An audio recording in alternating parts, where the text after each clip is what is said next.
ফিফার তরফ থেকে আলোচনা শুরু হয় যখন কোনো সুযোগ দেখে যে এরকম সুযোগ পেলে অবশ্যই বাংলাদেশ পার্টিসিপেট করবে।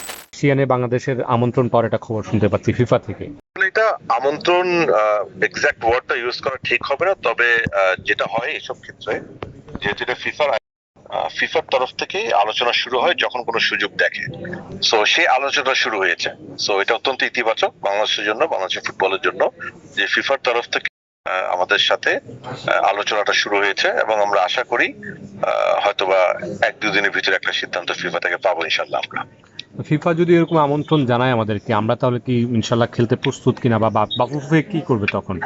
বাফুফে তো একটা ডেফিনেটলি এটা ন্যাশনাল টিমস কমিটির সিদ্ধান্ত। আজকে আমি যতটুকু জানি ন্যাশনাল টিমস কমিটির মিটিংও হয়েছে এবং আমার মনে হয় মিটিং এ ডেফিনেটলি পজিটিভ সিদ্ধান্তটা দেওয়া হয়েছে যে এরকম সুযোগ পেলে অবশ্যই বাংলাদেশ পার্টিসিপেট করবে ডেফিনেটলি।